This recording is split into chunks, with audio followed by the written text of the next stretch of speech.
Welcome. Gio and I are here with Nick Bratton, who happens to be in Dallas. Gio, are you in Dallas today?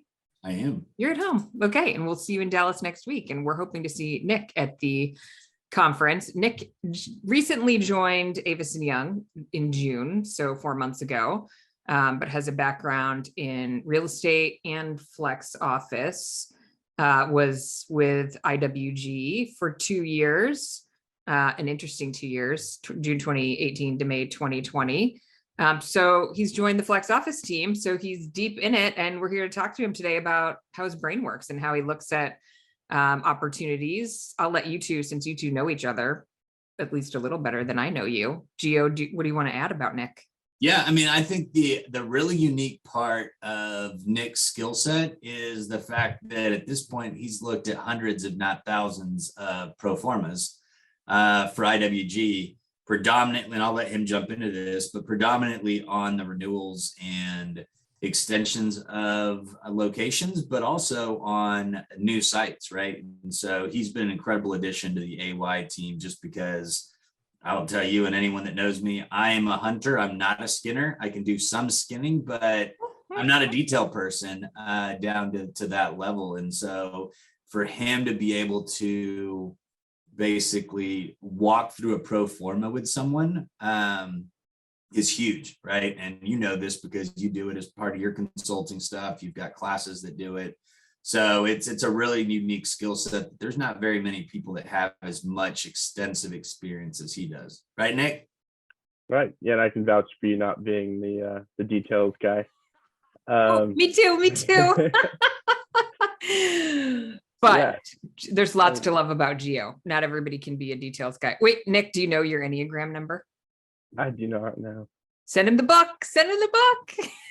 You just wait. I guess I will. Yeah. But yeah, working at Regus, I did get to look at, I was trying to assign a number to it, probably about 1,000 pro formas, maybe. Most of that, like you said, was renewals, looking at closures, just because those are that's the majority of the portfolio just cycling through. But there's a lot of new locations looking at. While I was there, was the big ramp up into Spaces, which is the the co-working product, the WeWork competitor. And I mean, it is so cool to be coming from Regus, because you get so much exposure to every different type of co-working space. I mean, yeah, they don't have the niche stuff, the cannabis oriented ones. I don't actually think that was in the podcast. That might have been before, but their actual product is pretty similar, but the spaces that they take are, I mean, you got 10,000 square footers, and you have multi-floor class A in New York that's north of 100,000 square feet, and everything in between. And in this industry, they're the kings at profit. They've been making money for a long time, and you can do worse than to learn from them and to copy them. And definitely, as we're like looking around at different markets, that's kind of step one, is what is Regus doing? Where are they? What are they?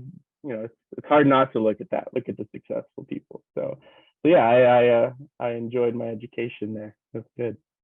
Yeah, and it's really awesome, because I tell people anywhere where there's a successful Regus, I'll gladly drop a dot next to them, right? And that's not different to the retail or the hotel industry or anything else, right? Is a lot of co-opetition, and there's also a lot of piggybacking off each other's skill sets, right? I use McDonald's as an example all the time, as everyone thinks McDonald's is a burger company, but they're really a real estate company, right? They own, I don't know if this stat is true, but the stat that was given to me is they own more real estate in the world other than the Catholic Church.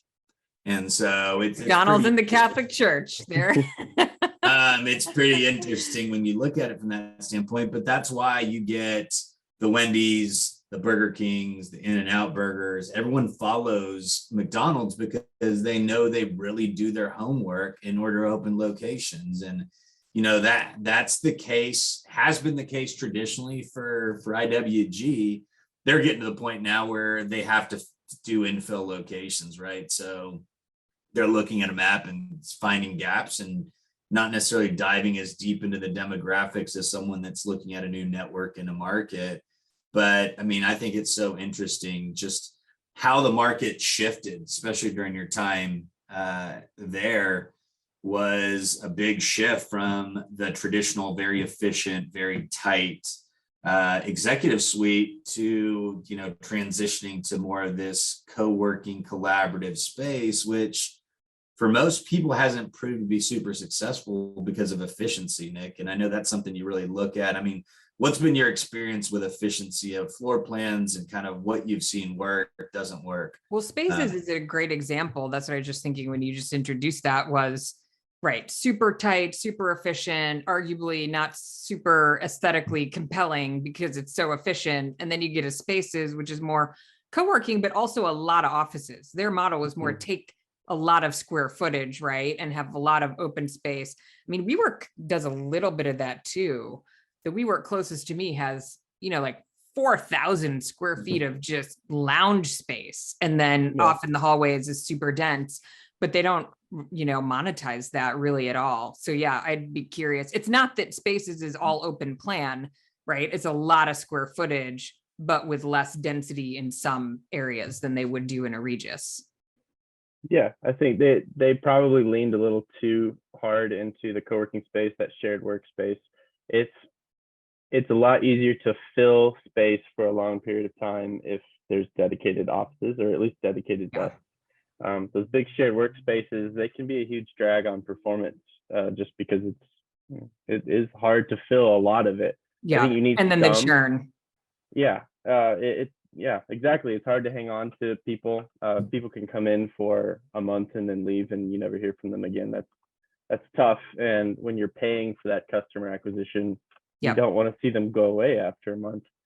But the biggest efficiency problem that I've seen is dead space. You know, if you have some big beautiful amenity in your floor, and maybe it's like a square shape with some big atrium in the middle, and you have to pay for that atrium with your lease terms. I mean, come on, you're dooming yourself to maybe 50% revenue generating space. That's just never going to work.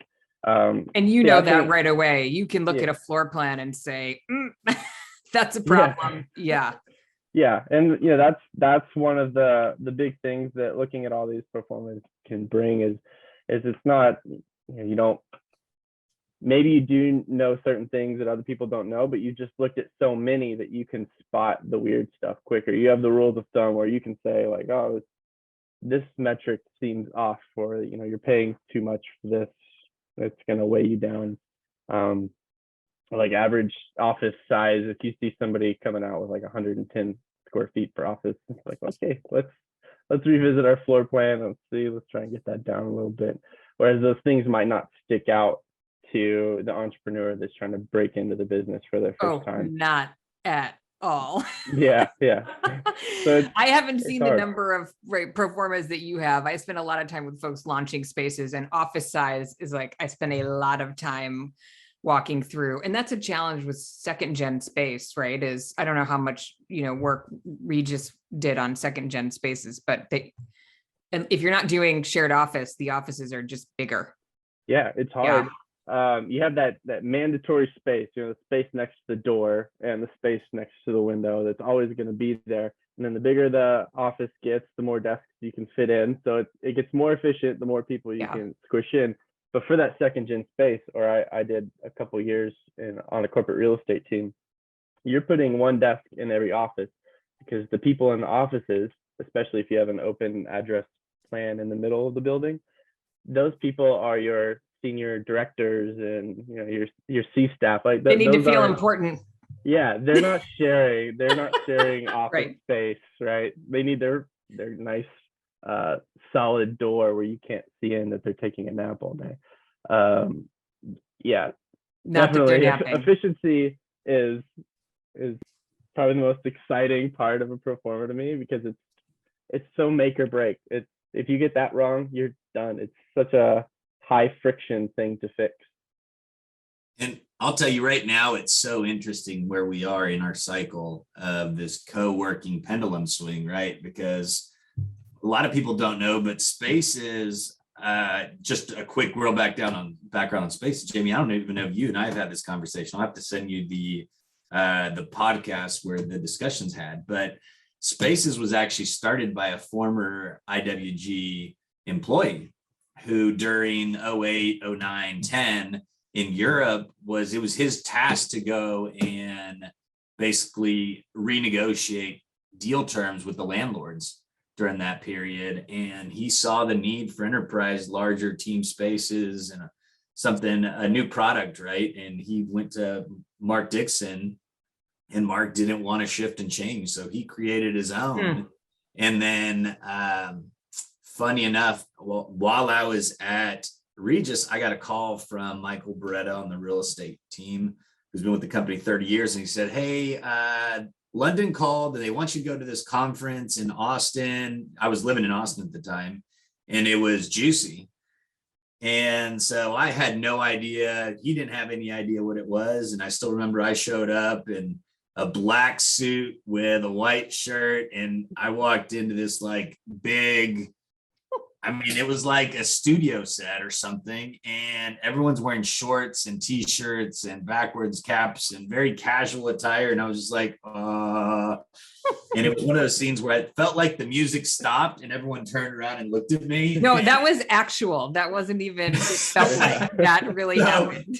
So I went back to the car and I took my jacket off, but I was still in freaking flat front pants and a button-up shirt.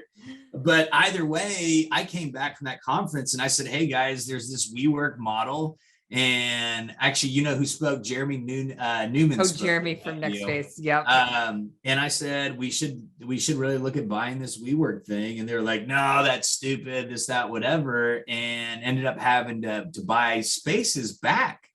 Or not really back. I did not know that story. That's such a great I'll nugget. shoot you the podcast. It's super interesting just to hear about it.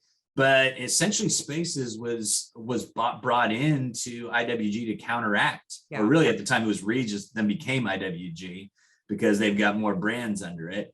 And so the problem is, back to the pendulum swing of where we are, is everyone was doing these awesome open spaces, everything from Industrious to, WeWork, Serendipity Labs, Spaces. And the problem is, like Nick just said, is the efficiency, right? If you've got a spiral staircase, or you actually have an actual staircase, that's eating into your efficiency.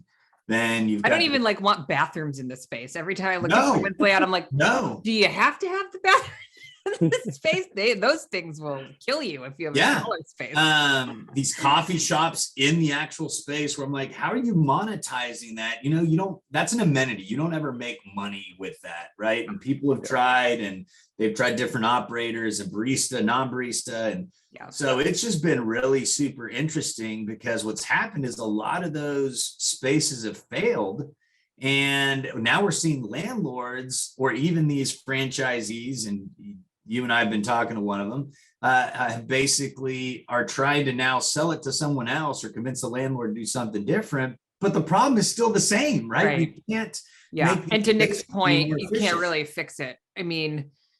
That's why everybody needs a Nick, because I think I can't remember who we just talked about this with. It's like, look, the success of this business all happens before you open the door. You can fix anything after that, right? You can fix your marketing or your website or your front desk person. Nick, by the way, I did belong to a Spaces in San Mateo. Ooh, I probably shouldn't be quite so. We're uncensored. I never said the name on my original podcast. And I thought, super hip, like retail level, probably for sure 5,000 feet of just booths and lounge seating. But I love a booth, and it was right downtown. I could go to my favorite coffee shop across the street. I was in there 5 times before the front desk person ever acknowledged me, basically. Finally, she was like, I'm sorry, what's your name? Because I need you to check in a certain way. And I was like one of 5 people in the whole building, and she couldn't be bothered to ask me. Yeah, I anything. remember trying to track badge swipe data. It was non-existent. There was none. Yeah. Yeah, that sounds So right. That checks out. I'm curious, Nick, when you started to see these spaces pro formas coming through, like, were you like, "Rah," like red flag, what's happening? People, what are you doing? Or were they like, Nick, it's a new thing. We're going to oversell the open space. Like, what was the, Yeah, all of the above. There was a certain panic when you start to identify what is driving all your profitability at some 12,000 square footer, 20,000 square footer in a class B market.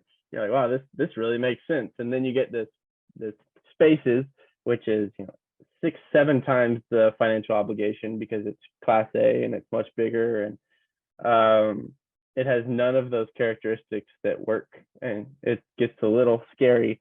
But there were some that worked and some that didn't, and that's one of the advantages of being as big as the WeWorks and the portfolio? IW. You can cover your losses. You can iron out all those kinks that maybe we couldn't afford to do if we wanted to go open our own location. And the same thing goes for what we were talking about with trying to fix too spacious of a location. They can afford to go in and space max and fix because they have those super profitable centers to fix, to pay for the repairs, right? But yeah, I definitely saw some improvement over time in what the requirements were to get those investment cases to pencil out. But I don't think that it was completely ironed out by the time that I left. But definitely the people in the room knew whether something was going to work or not. And that's another just bureaucracy thing. There's a lot of concerned parties at a company that big. But stuff still gets done because somebody at a certain level says, this is what we're doing. Yeah, that's always super interesting because I think, right. It's like you look at the numbers, but you feel like you're missing, like that's probably what was the WeWork's doing this and this is happening and we're not participating, but so it's like not super rational. But to your point, they could afford to do some testing and probably looked at it a little bit. The WeWork explosion was very gratifying. It's right. Like, we're feeling like, man, we're working really hard over here. We're opening these like really nice locations. We're also trying our best with spaces and everything. And WeWork's getting all this press, and they're the dandy darlings of real estate. And we might get one line in the 7th paragraph of an article about the largest and most profitable in the industry is public Regus, company, right? Exactly. Yeah, it's like, come on, why is their valuation 40 billion and ours is, whatever it is, 5? It's like, it doesn't make any sense. And then obviously it all came to light, and then a couple Netflix or Amazon Prime or wherever that show is now, everybody can see. Wait, so you were really nice when you of what happened. You're really nice when you said 5 billion, because it was really more like 3 billion. I think had Mark Dixon been able to get to 5, he would have sold already multiple times. And so you got to put yourself in his shoes, right? As he's been doing this at the time, we'll call it 25 years. And he's got a company that showed up that's got at the time probably had a $20 billion valuation. And he's at 3, trying to push 4 and sell to, there's been multiple people. Blackstone's looked at Regus, and so is Starwood, and a couple other groups have looked at it overall. And so the reality was, you think you're creating some product that is doing super well, but come to find out it's smoke and mirrors, right? Is what we've come to realize is really Adam put us on the chart, on the map, right? At the end of the day, thank you, Adam. No longer how long Mark's been doing this, he doesn't have the same dynamic, passionate. He's not quite the supernova that. Oh yes, you're right. The supernova. Well, being way too nice here. Well said. Well, that's what his wife would tell him, that he Rebecca. was a supernova. Yes. Rebecca. Oh, really? You are anytime. supernova. Yeah, anytime he doesn't your wife say that to you every morning, Nick? No, I don't even know if you're married, but can't you imagine if somebody was like, "Babe, you're a supernova. Go get I it. am married and I haven't heard that, but I also Not yet. haven't started a multi-billion-dollar real estate company either. Yeah. And so, I think what's happening right now is there's a huge, and Nick, we've looked at some of these or had some of these discussions, is there's people that are now, brands are trading these spaces from one to the other, and it's still broken, right? And so we're trying to convince these people going, hey guys, what is so different?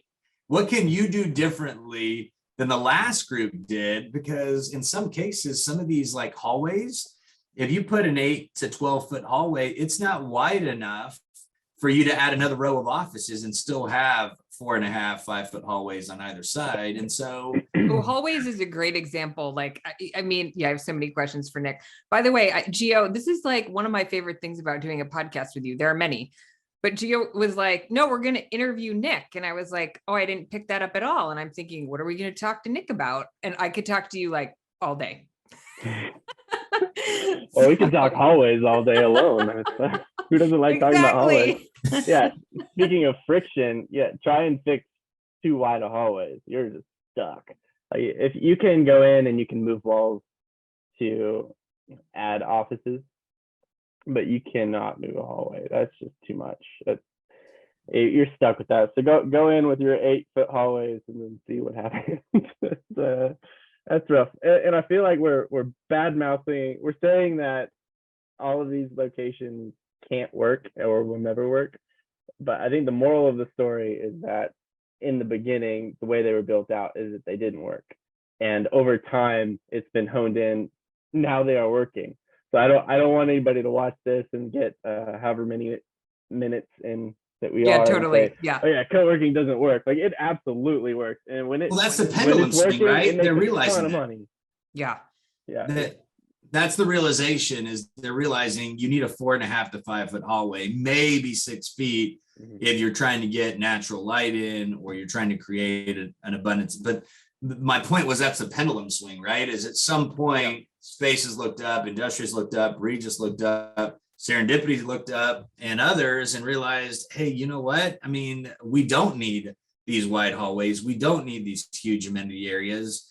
And ultimately, because people forget that we're a per square foot business. I don't care whether it's a management deal. I don't care if it's a traditional deal. I don't care if it's somewhere in between, right? Someone is looking at the per square foot valuation and ultimately what you're getting out of it. And that's what so many people forgot is, right? And that's part of what Adam did, right? He was selling this change and social impact. Well, we work with a technology company, so the hallway size didn't really matter that much. Sure. We'll go with that.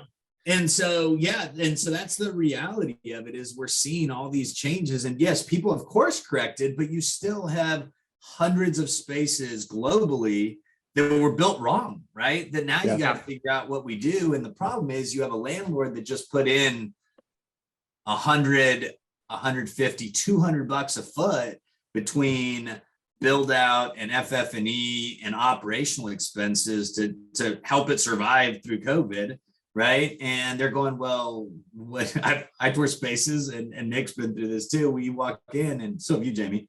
So wait a minute, I can't reuse any of this space? No, that's 140 square foot office that we need to break into 80 square feet, right? I need a 10 by 10, office. Right. And now the HVAC's not lined up, the power's not lined up. No, and this space is 16 feet deep, right? So we're eating 6 feet of additional space. I mean, we can put a hallway in the additional space and then build on the other side. And so it's so amazing to watch Nick run through these pro formas, because I mean, again, I can lay out a floor plan and be like, oh yeah, I love it. And then Nick comes in and poo-poos all over it because he sees something different that I don't. But that's what I mean. Everybody needs a Nick, because I always say, Nick, like, this business it's a simple business, right? Like you maybe sometimes you get bored of the P&L because you're like, I mean, it's just like, it's pretty simple. And yet it's really easy to get it wrong. Absolutely. I think because of the subtle, like, who out there who says, oh, co-working is super sexy, I'm starting it. They have no idea that hallway size matters. They don't know about like office size space. They usually think bigger is better. who's going to buy a Mhm. small office, right? It's like this, people just, if you don't know, you don't know, and you need a Nick to like help you, stay focused on the outcome. But it's also a balance, which I think is like the real trick, right? Especially today, there's a huge segment of people who don't want to work in a Regus that's like, you walk in, front desk, maze of offices, right? There's some segment that's totally fine with that. And then a lot of people want sexy, and sexy takes, you got to balance. Sexy takes some Yep. space. Yeah, well, Yeah. y'all interviewed Shift, right? And then Yeah. I could never do that. I would just scream the whole way through that. It would never work for me. You have to be completely dedicated to your Like your target mission and your, demographic, yeah. if that's if you have a niche like that. But yeah, if you Mhm. want to build out, a Regus or an HQ like that model, that's just a little like standard executive workspace. That's been done 1,000 times, and then from there is where it gets difficult if you really want to break into a target niche. And it's really understanding what your niche is, right? I mean, finishing up with Grant. I mean, it's just little stuff that he pays attention to that so many people don't, right? Is like putting a sliding door in the middle of your space so you can put offices on both sides of the space. Most people don't think about that. They put a swinging door on one end, and now you've just eaten an entire, wall where you could put another 48 or 60-inch desk. And so it's so interesting how it's the devil's in the details, right? And then just understanding the product mix, right? As in my background, I put Very up and their new VeriSpace here in Coppell that they literally just finished and opened, I guess, 2 weeks ago, 180,000 square feet. And one of the reasons I put it up is because Nick actually toured that with me on Monday. And it's so incredible, the product that they've built. I mean, I know we've had Faye on, but I want to get next week, maybe we can get Jason or Jeff Lamb to commit to coming on here and talking about it. But I mean, if you look at my background, the reality is it's like a ballroom in a hotel, right? Is they did an incredible job building out the shell of the space, if you will. And then everything else you see behind me is modular, right? The walls are modular. But how do they manage sound? I still can't like totally get on board with this. So they've got, I mean, actually you can see it right above me, That right? white there. bubble thing. That's a sound, a white noise system. So they've got a white noise system.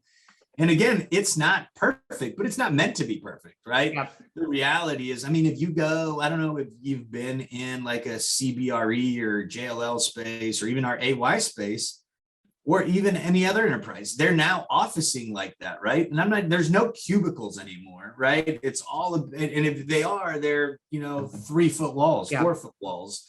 And so they have huddle rooms that people can go pop into. They've got a bunch of their Vera booths that you can go take calls from, or even these 7-foot modular walls create enough sound masking that you can do that. And the beauty of it is, again, rather than having to deal with hallways, walls, any of that stuff, is you basically come in, you say, hey, we want 50 seats, 50 desks, and then we need 2 semi-private conference rooms or whatever.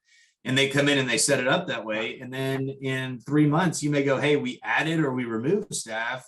Would you come back in and reconfigure the space? And here come your little worker ants and overnight, and they move everything around, right? And so that's the beauty about something like that. And the reason I use a hotel ballroom is because that's for bar mitzvahs, conferences like we're having next week. It's, I mean, you think sleepovers, you think about it, you can do it in a ballroom, right?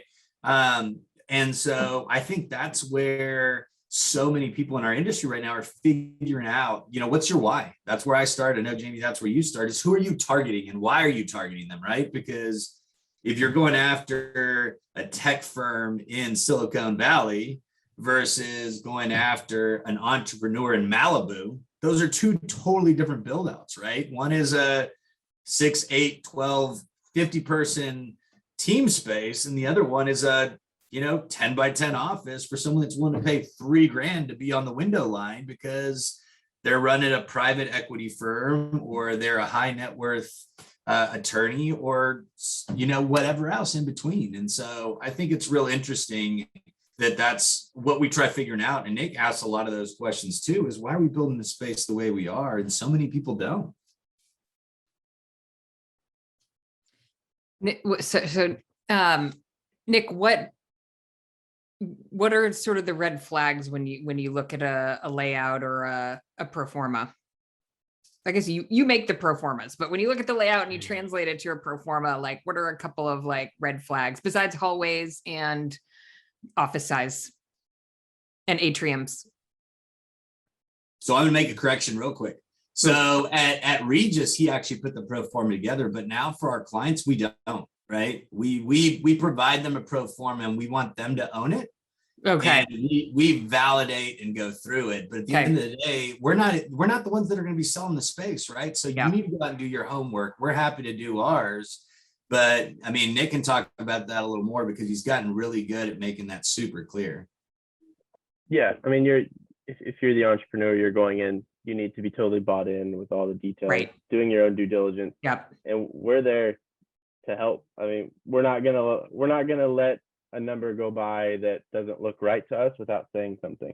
But we can't tell you not to do that. Like if you desperately want I do the same thing in my offices, business. Right. I'm here to guide you, but if you it's a direction you want to go in, you have to own that. Yeah. Right. So like with Shift or one of those niche market ones, it's like I would say to him, hey man, I wouldn't do that. And he would rightly reply to me like, no, we're doing this. I believe in this.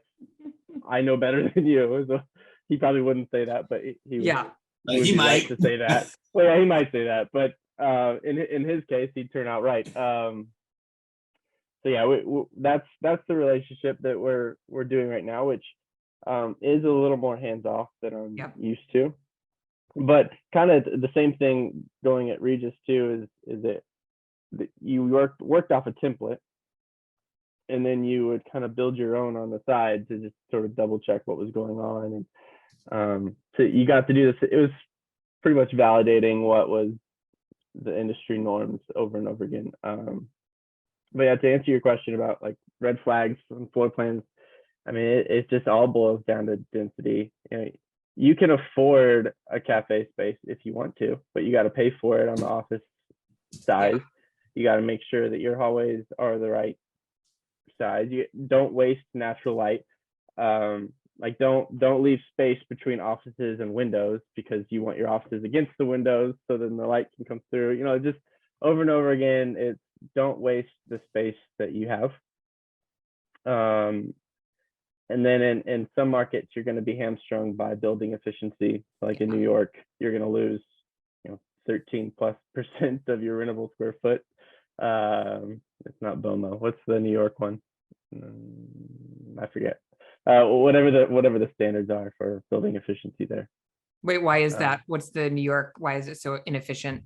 You're paying for more square footage than what you're actually getting because of how they measure out to, I think, the exterior of the building wall rather than the interior, and how they account for dead so whatever space. This measurement standard is. Yeah. Okay. Yeah. So there's just more building loss, and then old buildings are going to be a little less efficient. They're going to have more columns, maybe more hallways in the middle that you can't fix, that are structural to the building.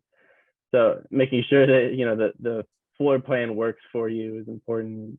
Don't have your closets taking up prime meeting room space or office space.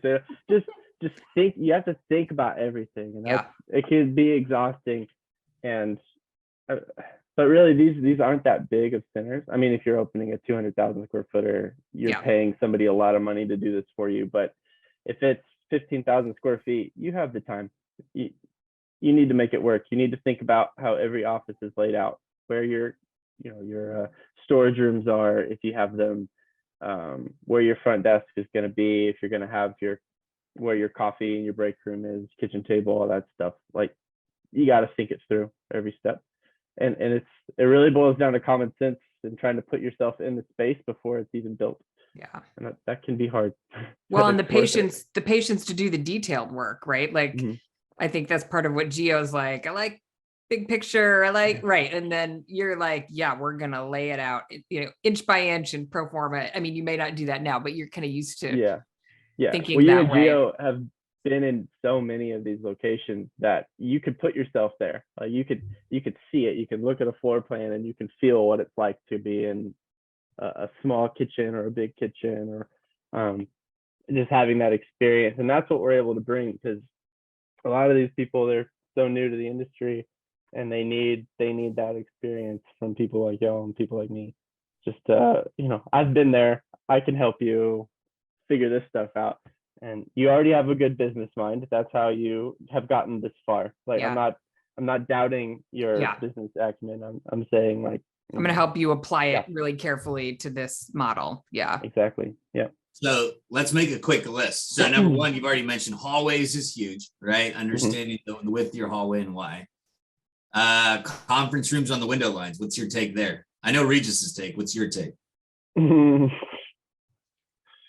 Yeah, it really depends on the view. I don't know. I think you're wasting prime revenue space, is my opinion. Agreed. But Amy, you're in agreement on that? Yep.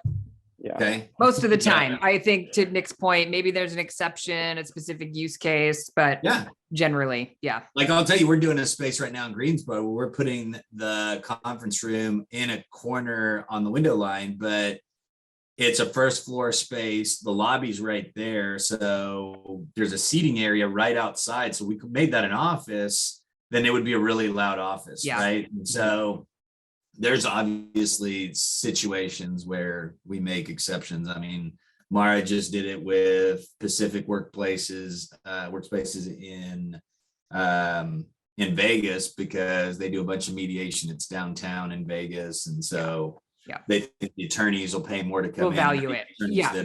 That are officing there, but there's always situations that make sense. All right, so we got and window line it's so valuable. Natural light is such a driver of building cost.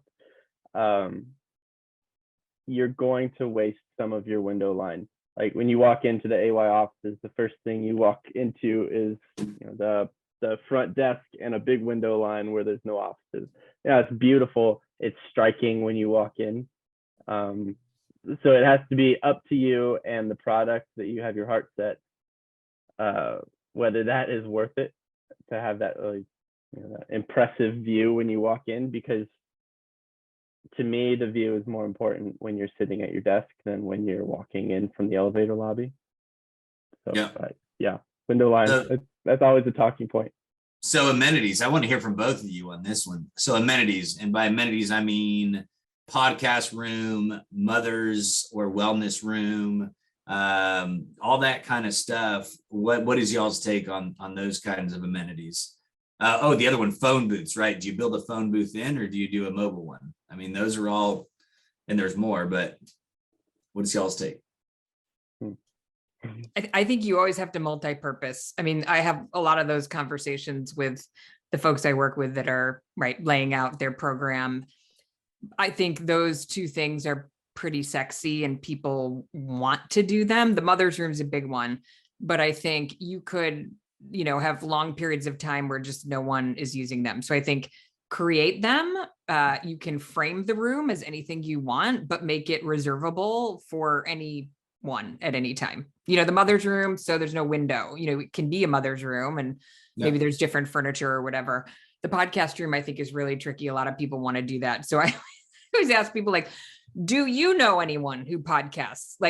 You got to, to the point about validating the market, because a lot of people will just go on Pinterest or, on Facebook groups or whatever and see what other people are doing. And no one says, is it a profitable space? How much money do you make from your podcast room? Nobody says that. They say, how many people have a podcast room? They don't say, how much money do you make from your podcast room? So it's got to be, it's okay if you can really validate why you want to do it, but make it flexible. And I always say, look, walls are walls, or 4 walls can be anything, but be ready to kind of flip it if you need to in order to monetize it. Yeah, what I've been saying for the mother's room is don't put in a sink. Everyone wants to put a sink in, and I'm like, you can put a refrigerator in there. Yeah. You can convert any interior office into a mother's room, even if per se there is a glass wall. You can basically frost it any way you want. Yep. But that's one example. The same thing with podcast booth, right? Or a podcast room, how do you make that interchangeable with a conference room? Exactly. Or a small office that you can move new furniture in or whatever. Exactly. Nick, you haven't chimed in here. Yeah, I mean, all these amenities are going to be space dependent. I think a mother's room is a lot higher on the list of needs before a podcast room. I don't really believe in putting podcast rooms in. An hour or two a week seems like, kind Unless of you're a media reasonable company, right? Like Right, again, right, back to right. Gio's point, who are you serving? Yeah. Are they big content creators? Then okay. But in the Yeah. average town, yeah. And if you have a tenant in your space that wants that, you can work it out with them as far as how much they're going to pay for it. But if you have an 8,000 square foot space, you need to dedicate all your space to offices. Like, you're not going to make it work if you start throwing space towards these amenities. And I would think that if your space is that small, then you're already leaning pretty heavy on building amenities. Like, I think we talked about, bathrooms earlier. Maybe we did. Can't have the bathrooms in 8,000 feet. Yeah, it's never going to work. You have to be able to have that common area that, I mean, you're paying a pro rata share for, so it's part of the building. It's part of the experience. It's an amenity. But hopefully in that instance, then the building will have, the mother's room or a podcast studio, I don't know, that you can lean on as I'm talking on a podcast. That's bad to disparage podcast. Nick, on a related note, do you have a favorite size? I know that probably matters, there's variability, like inputs into that, but any framework you would say for? I like 25,000 square feet. It seems you're not bumping up to an additional floor. That's pretty typical floor plate. You're big enough to be efficient and have some extra amenities. You're not talking about what we were just saying. You're not like, I can't afford that because I need every last inch for revenue generating space. You can have all those. You can have a nice open area for greeting and a nice conference room without feeling like you're giving up a lot of money. I guess 25,000 would be good.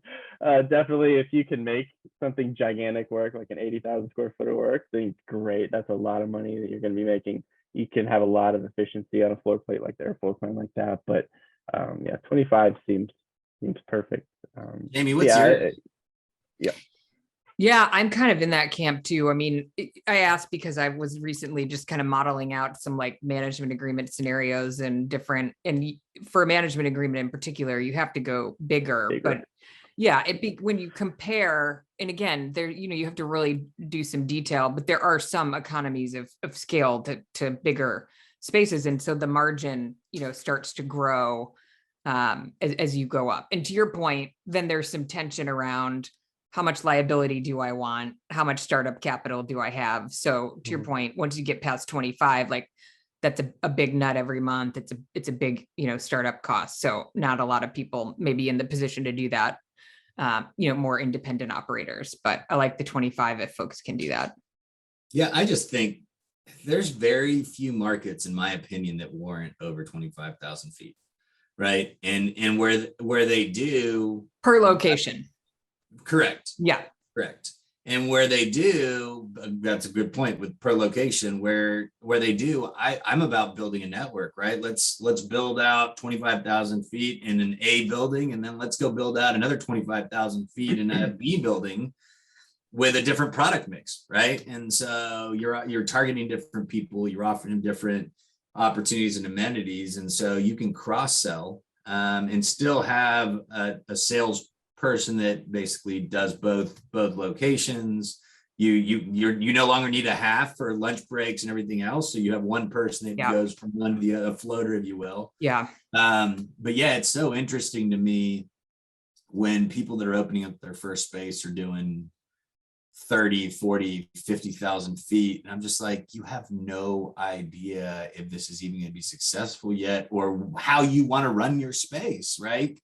And so it's sometimes we have to really teeter on that fine line, which we all know I don't do very well, between being very straightforward. I feel so horrible. You're laughing. I mean, come on. No, I love it. I think you have principles and you want the people you work with to be successful. And I think Nick, is in the same camp. And so I think you're serving your people really well. I love that because your outlook could be, if I'm a broker on the deal, 50,000's better than 25. Yeah. That could easily be your perspective. So. And I think, that's a good point. And, kind of want to end on that, and you can ask him your question or a new question, whatever.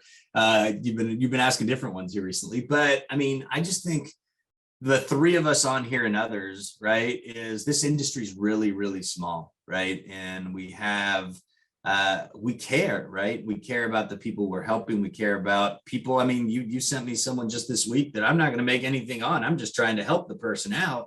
And that's what matters, right? Is a rising tide rises all ships, right? And so that's incredibly valuable. The three of us are actually in the process of working on a project there in California. So that's super exciting. There's a bunch of opportunities. You're not with AY, but yes, we collaborate, right? I bring Laura in at times and everything else. But Jamie, you're doing so much for the industry, and you have. It's funny as I tell people we're on podcasts, I think 18, 19. I'm like, yeah, my co-host is on over, what are you, 270 now? Yes, 270. Yeah, I think this week was 270. So, just think about the abundance of influence and expertise that have been on that over the last however many years. But even further to that point is, you're taking even to a higher level, right? You're in the process of helping our AY team with our internal agenda of flex fluency, which I heard through the grapevine you were trying to take from us. So. Totally, if I could trademark that. I'd be all over that. And so the reality of it is you are out there basically helping to educate other real estate service providers, right? And not just operators, right? And so, I think there's such a huge part that goes with that as we interact with people is, in a lot of cases, they don't even know what this is, or they've read an article and they think they know what it is, but it's really not. And so, Nick, that's why I really value having you on the team is you bring a skill set that very few people have. You were actually my second Nick choice, but he did refer you as how we ended up with you. So Brandon is very lucky to have the other Nikki T. But we're very blessed to have Nikki. Wait, B. was that a compliment? What just happened there? I don't know. I feel like it was. It was a shout out to Nikki T. So that, because that's how I found, I didn't even know Nick when he was at IWG. I was gone by then. But again, my point is that there's very few people that have that kind of background and ability to There's probably no one who has Nick's. I don't know. Maybe there were some other folks on the team. There are others, right? You've probably seen what you've seen, but yeah, I think but again, they go to other industries too, right? It's Yeah. not just in the flex. Wait, so or that's they're still at IWG. Yeah. that's my closing question for Nick is, Nick, you've been in and out of flex. You're back in. Why did you come back in, and what excites you about, what's on the horizon for the next couple of years? Well, I came back, not to flex specifically, but just to this opportunity because the deal flow is exciting. So I was on a corporate real estate team, and when you have 50, 60 locations worldwide, there's not a lot going on at any one moment. So I wanted just to have my hands on more projects. So that I definitely get that at AY, and it's been a blast getting to influence so many more deals and to help a lot of people. And like Gio was saying, I would rather help you on your second project because your first one was so successful than push you to have a bigger first project and then watch you go down in flames. So it's fun to have these little partnerships with people. And then the flex team in general at AY is very forward thinking, and just by being a flex team at any brokerage, it means you're forward thinking because it is the new product, but just the emphasis that they're putting on flex is awesome, whether it's flex office or even like flex industrial is also a big focus with AY. So just trying to keep an eye towards the future. You know, Charlie is doing so much good work with trying to identify the prop tech companies that are really going to, you know, change our world for us in the next decade. It's just an exciting time to be in an exciting industry, and AY is a perfect place for it. It's a good commercial. Awesome. Totally. Go AY. Yep. Well, super excited to have you on the team, and even more excited to have Jamie working with us on a couple more projects. I think I know, I'm even more excited that I get to work with Nick now. Yeah, Awesome. This will be super fun. So look forward to talking to you after you go tour that space tomorrow, Jamie. Yeah, 100%. Nick, thanks for taking the time to do this. All right. Thanks, Have Ben. a great Appreciate one. it. And hopefully we'll see you next week. All right. Sounds good. Bye, guys.